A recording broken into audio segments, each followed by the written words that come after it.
Hello everyone from Vijayawada. Last വ്ളോഗിൽ കണ്ടിട്ടുണ്ടാവും നമ്മൾ വിജയവാഡയിൽ എത്തി. ബട്ട് എന്ത് ചെയ്യണം എന്നറിയാണ്ടിരുന്ന ഒരു സിറ്റുവേഷൻ ആയിരുന്നു. പക്ഷേ എങ്കിൽ മുന്നോട്ട് പോകാൻ തന്നെയാണ് തീരുമാനിച്ചത്. ഇത് അവിടെ ഒരു റൂം എടുത്തു. പിന്നെ കരുതിയിരുന്ന ഫുഡൊക്കെ കഴിക്കുകയാണ്. അമ്മയുടെ സ്പെഷ്യൽ പുളിഞ്ചോറാണ്. എന്നിട്ട് എന്തായിരുന്നാലും വിജയവാഡയിൽ എത്തിയ സ്ഥിതിക്ക് സിറ്റി ഒന്ന് എക്സ്പ്ലോർ ചെയ്യാമെന്ന് വിചാരിച്ചു. കാരണം സാഡ് അടിച്ചിരുന്നിട്ട് കാര്യമില്ല. ഇനി എന്ത് എന്നുള്ളത് ചിന്തിക്കാനൊരു സമയമാണ്. അപ്പം നൈറ്റ് ലൈഫ് എന്താണ് വിജയവാഡ എന്നൊക്കെ ഒന്ന് കാണാമെന്ന് കരുതി ഇറങ്ങി. പിന്നെ ക്രിസ്മസിൻ്റെ സമയമല്ലേ, സോ സ്ട്രീറ്റ് ഫുൾ ഓണാണ്. എന്താ ഈ കാണുന്നത് ഒരു പോലീസാണ് കേട്ടോ. ഫുൾ ആംബുലൻസിൻ്റെ സൈറനൊക്കെ ഇട്ടിട്ട് പോവുകയാണ്. പിന്നെ ഇതാ കോഫിയൊക്കെ കുടിച്ചു.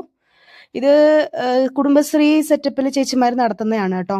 പിന്നെ ഇതാ ക്രിസ്മസിൻ്റെ സ്റ്റോൾസും കാര്യങ്ങളൊക്കെ ഫുള്ള് സ്ട്രീറ്റ് ഓണാണ്. അങ്ങനെ നൈറ്റ് വ്യൂ എല്ലാം കണ്ട് ഞങ്ങളങ്ങനെ ചില്ലായിട്ട് റൂമിലേക്ക് മടങ്ങി. ബൈ.